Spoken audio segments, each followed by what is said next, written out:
My parents attempted to leave my inheritance to their favorite daughter, but my grandparents had a surprising twist in store. As a 28-year-old man from a family steeped in favoritism, I've always felt overshadowed by my younger sister, Amy, 25, who has been the preferred child, especially by our dad since childhood. This partiality worsened as we grew up. Amy was the golden child in my earliest memories. Our parents threw her extravagant birthday parties with face painters, a bouncy castle, and a petting zoo when she turned 2. Meanwhile, I had a simple store-bought cake and a small family dinner for my own birthday. This set the tone for years to come. As we aged, the differences became more pronounced. Amy always received the latest toys, the best clothes, and the most attention. I remember saving for months to buy a bike when I was 10, only for my parents to buy her an even nicer one when she threw a fit. At school, the bias continued. My parents attended all of Amy's functions, but often missed mine. I took the lead in the 4th grade play after weeks of practice. Yet they arrived late and missed my big scene, instead comforting Amy, who had complained of a stomach ache. In academics, nothing I did seemed good enough. Despite my straight A's and winning a regional science fair, my achievements went unnoticed while Amy received a celebratory dinner and a new phone as encouragement. When Amy scored a B+ in her weakest subject, it highlighted the differences in our academic journeys. High school was particularly tough for me. I dedicated myself to every activity I could while maintaining a 4.0 GPA. I was the editor of the school newspaper and the debate team captain, while Amy coasted through school, barely keeping a C average and spending most of her time socializing. I was chosen as one of 2 juniors from our university to participate in a prestigious summer program at Harvard, which felt like a major achievement. However, when I shared the news over dinner, my dad grumbled and quickly shifted the conversation to Amy's upcoming dance performance. My mother simply said, "That's nice," before moving on. On the night of Amy's concert, my parents couldn't take me to the airport because they wanted to see her perform, so I had to ask a friend's parents for a ride. The college application process was another painful experience.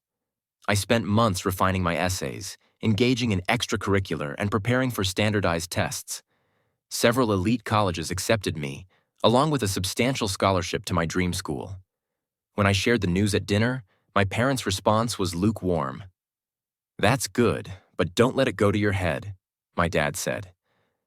"Just remember us when you're a big shot," my mother added. In stark contrast, they praised Amy for barely passing high school and choosing not to attend college, admiring her for knowing herself and defying social expectations, something they never did for me. They even gifted her a car for graduation. This persistent favoritism took a toll on me during my teens and early 20s, leading to anxiety and despair. I began therapy in college and eventually realized that my parents' actions weren't my fault. It took years of effort to build my self-esteem and learn to validate myself rather than relying on their approval. Despite my immediate family's lack of support, I managed to lead a decent life. By the time I graduated with honors, I had a solid job in finance and even purchased my own house by 27. While my parents don't acknowledge my accomplishments, I take pride in them. Now, the current drama begins. My grandfather passed away not long ago, leaving behind a sizable estate from his successful business, which he built from nothing. In his will, he divided his possessions equally among his grandchildren, including me, Amy, and our cousins, as well as his children, my dad, and his siblings. My share was significant, roughly $500,000, enough to invest in my future, pay off student loans, and perhaps start my own company. This unexpected windfall brought me joy, but when the will was read, my parents became agitated. They pulled me aside and expressed their belief that it was unjust for me to receive an equal share. Amy, who lives in our parents' basement and works part-time at a coffee shop, claimed she needed the money more due to her struggles. Stunned, I tried to stay calm and explained that Grandpa made this decision and they had no say in it. They insisted I should act morally and give Amy my fair share, becoming enraged when I refused. When I turned them down, my parents began guilt-tripping me, calling me unappreciative and selfish. My dad dredged up every instance he could remember where they had helped me. He emphasized paying for my medically necessary braces, buying school supplies, and letting me live at home during college, conveniently ignoring the car they bought for Amy, the numerous shopping sprees, and the fact that they still support her at 25. The situation escalated quickly. Acting as the will's executor, my dad decided to handle things himself. He claimed he would interpret Grandpa's intentions and give Amy my entire share, insisting that Grandpa would have wanted that if he had known our unique situation. I was devastated. Not only was this clearly illegal, but it was also a painful reminder of how little my parents valued me. I pointed out that Grandpa had always treated his grandchildren equally and had been aware of our circumstances. When I tried to reason with them, my mother accused me of speaking ill of the deceased by suggesting that Grandpa would have preferred anything other than what my dad proposed. I mentioned specific memories of Grandpa supporting my academic and career goals, but my parents dismissed these as misunderstandings. They insisted Grandpa wanted to ensure Amy was taken care of and had privately expressed concern for her future. When I asked why he hadn't simply written the will that way, they had no response. As for Amy, she felt awkward about the situation but didn't criticize our parents. She merely shrugged and said, "Mom and Dad know best." When I tried to talk to her alone, it was clear she wouldn't be much help, leaving me feeling misled and wounded. I reached out to Grandpa's widow, my paternal grandma, to discuss what was happening. Hearing the news, she became enraged and informed me that my parents had no authority to alter the will, emphasizing that this was not at all what Grandpa intended. She sent me documentation clarifying the matter. Several years ago, my parents had asked Grandpa to give everything to Amy, but he had firmly objected, believing all his grandchildren should be treated equally. He even included a clause in his will stating that anyone who challenged the equitable distribution would lose their share. Armed with this information, I confronted my parents. Grandma's revelation about their previous attempt to manipulate the will shocked them. They claimed they were only looking out for Amy's future. My dad tried to defend their actions, but I could see guilt etched on their faces. Grandma acted swiftly, contacting the will's other executor and attorney, as well as my dad's siblings, who shared her outrage at his attempts. Together, they thwarted my dad's scheme and ensured the will would be executed as stated. Though my parents were unhappy with me, they had no choice but to back down. They argued I should have kept this in-house instead of involving others, accusing me of turning the family against them. My mother sobbed about how I had split the family and deceived them. I replied that I never expected anything from them. When my dad threatened to cut me out of their will entirely, he warned that if I accepted the inheritance, I would face a complete break in communication. He even suggested I wouldn't be welcome in their home if I inherited, which felt like a particularly low blow. My mother remarked that my acceptance of the money shows I never truly loved them and that I was merely ready to profit from their passing. This situation has split the extended family. Some of my cousins support me, understanding the long-standing favoritism and valuing my efforts to advocate for myself. Others believe I should have yielded to preserve peace, arguing that family harmony is more important than financial gain. My dad's siblings are definitely on my side, but this has strained their relationships with my parents. Amy finds herself caught in the middle. She confided in me that while she feels bad and didn't ask for this, she's not ready to challenge our parents. She's been conditioned to depend on them and seek their approval, so I can't blame her entirely. Still, a part of me longs for her support just once. This situation has resurfaced a lot of past pain and bitterness. I find myself remembering all the times I was overlooked in favor of Amy. The birthday celebrations I missed, the school functions my parents skipped, and the successes that went unacknowledged. This single occurrence seems to have brought a lifetime of unfairness to the forefront. While this whole affair has caused a significant rift in the family, I remain firm in my decision to accept the inheritance as Grandpa intended. My parents hardly speak to me, and family gatherings have become awkward. I missed our monthly family meal last week for the first time ever, unable to endure the cold shoulders and accusing glares. Despite the turmoil, a small part of me feels empowered. I'm confronting my parents' unfair treatment for the first time in my life. I'm asserting my worth and refusing to be written off. It's both terrible and liberating at once. Even though I believe I'm in the right, the family drama is draining me. something I haven't felt since college. I've started experiencing anxiety attacks again, and to cope with the stress, I'm considering returning to therapy. Should I have just complied with my parents' expectations and handed Amy the money to keep the peace? I'm tired of being the family's scapegoat, yet I fear losing my family entirely. Any guidance or perspective would be greatly appreciated. Since my first post 6 months ago, a lot has happened. I want to thank everyone for their support. It has truly kept me strong during these challenging times. Let me start with the legal side of things. Many of you advised me to consult my own attorney, which I did.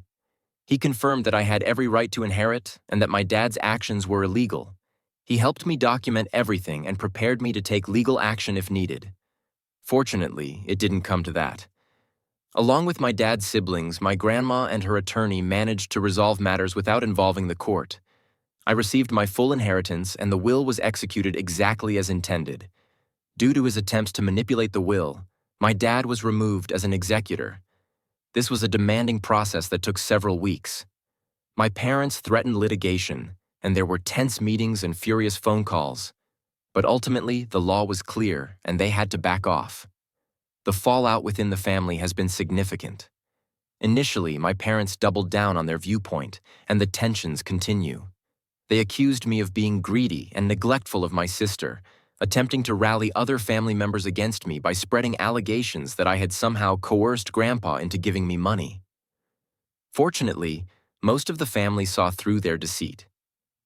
About a month after the will was accepted, a particularly unpleasant incident occurred at a family gathering when my parents showed up unannounced.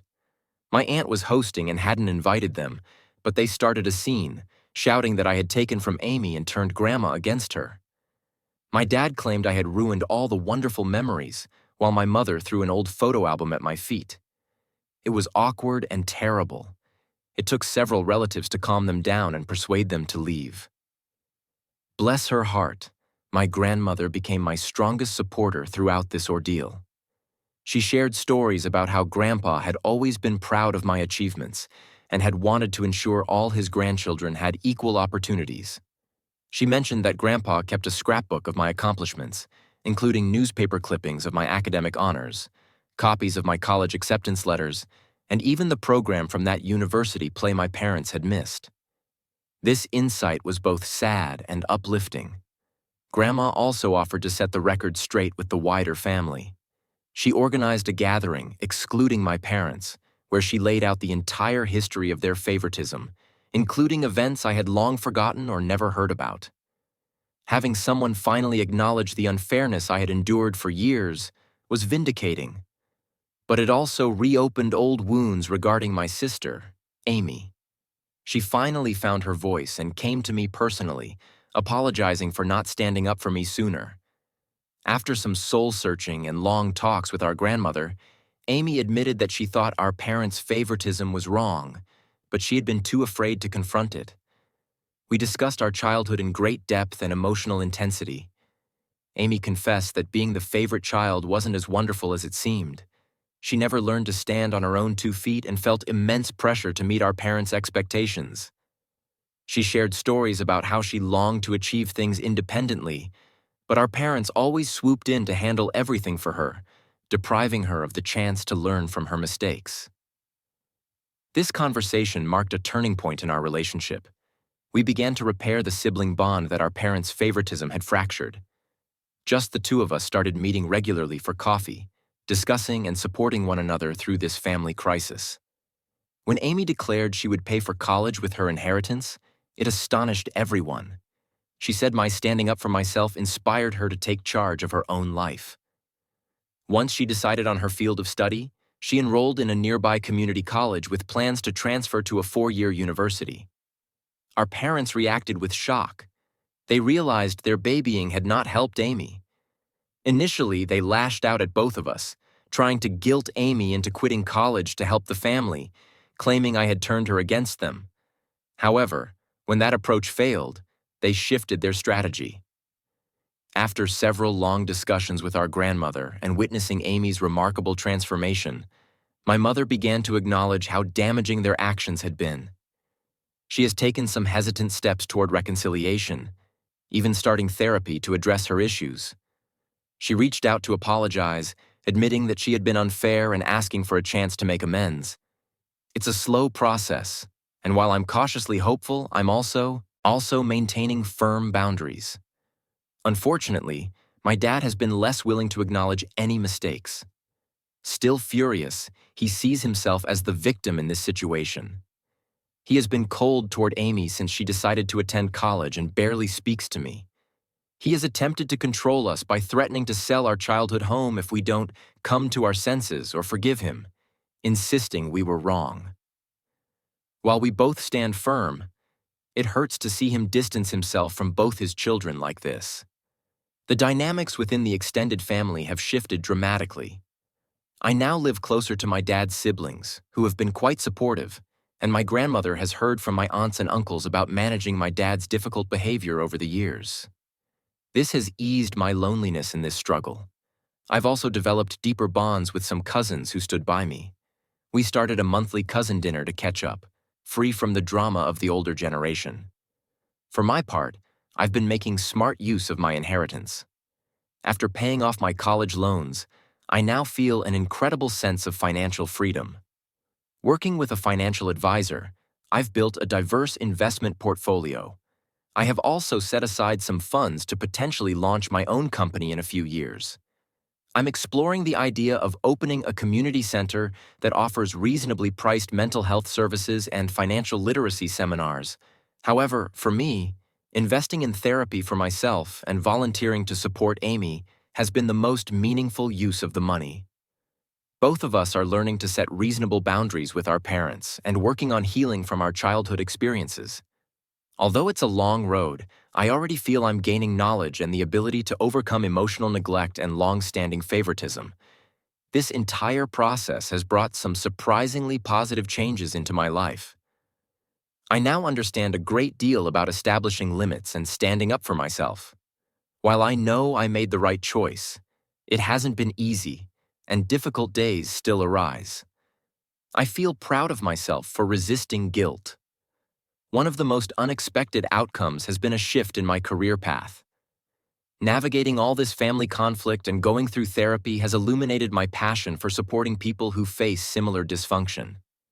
I'm currently considering returning to school to specialize in working with adult children of emotionally immature parents and to become a family therapist. I've also been helping young people from challenging family backgrounds at a nearby youth facility. Offering the kind of encouragement and support I wished I had as a child is immensely fulfilling. I'm even thinking about creating a scholarship fund for kids in similar circumstances using some of my inheritance. My connection with Amy continues to improve. Once a month, we have a siblings' day where we do something fun together.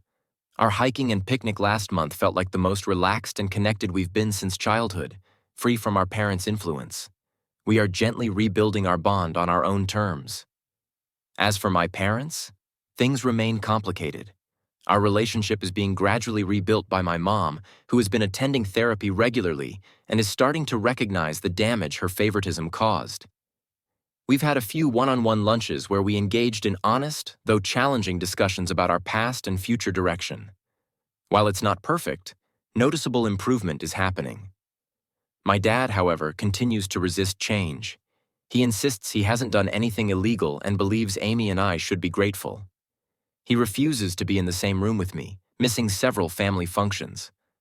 While it hurts, I'm working on letting go of my need to change his perspective or control his reactions. For both Amy and me, Grandma has become a solid support. She shares more stories about our grandfather and how proud he was of us for standing up for ourselves. She always advocates for justice and understanding, making her a fantastic mediator in family disputes. This whole process has taught me many lessons about the true meaning of family. I've come to realize that sometimes the family you choose can be more supportive than the one you were raised in. Along with developing a close-knit circle of friends who have been incredibly helpful during this journey, I've also grown closer to my aunts, uncles, and cousins who stood by me.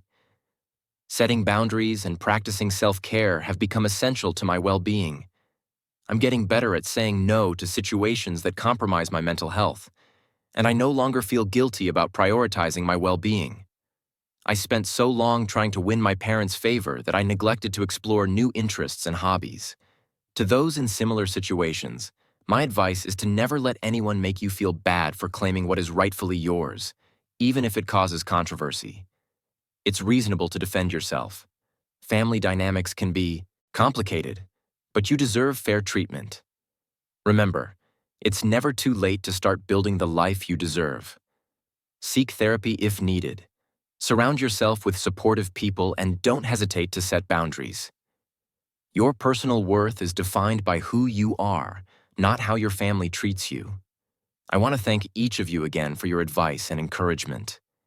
It has meant more to me than you know during this challenging time. While the road hasn't been easy, I'm excited about the future and feel a level of self-assurance I haven't experienced in years.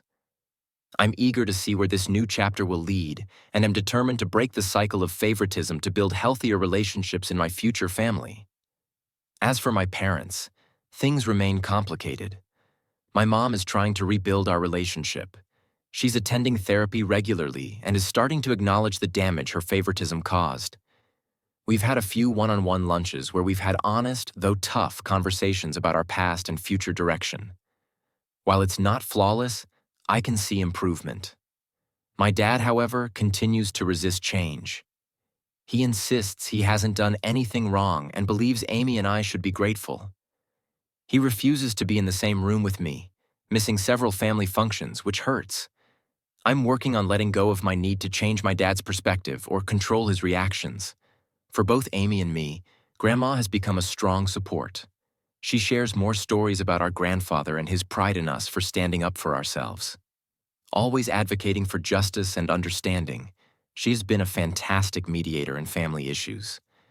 This whole process has taught me important lessons about the true meaning of family. I've realized that sometimes the family you choose can be more supportive than the one you grew up with. Alongside this, I've developed a close-knit circle of friends who have been incredibly helpful on this journey. I've also grown closer to my aunts, uncles, and cousins who stood by me. Setting limits and practicing self-care have become essential. I'm getting better at saying no to situations that compromise my mental health, and I no longer feel guilty for prioritizing my well-being. I used to be so focused on winning my parents' approval that I put off exploring new interests and hobbies. To anyone in similar circumstances, my advice is to not let anyone make you feel bad for claiming what is rightfully yours, even if it stirs controversy. It's reasonable to defend yourself. Family dynamics can be complicated, but you deserve fair treatment. Remember, it's never too late to start creating the life you deserve. Seek therapy if needed, surround yourself with supportive people, and don't hesitate to set boundaries. Your value comes from who you are, not how your family treats you. Thank you all once more for your suggestions and encouragement. It has meant more than you can imagine during this challenging time. While the road has not been easy, I'm excited about the future and feel a level of self-assurance I haven't experienced in years. I'm eager to see where this new chapter will lead, and am determined to break the cycle of favoritism to build healthier relationships in my future family. Thank you for watching. If you haven't subscribed yet, please do so and hit the notification bell to stay updated on more real-life stories happening around you.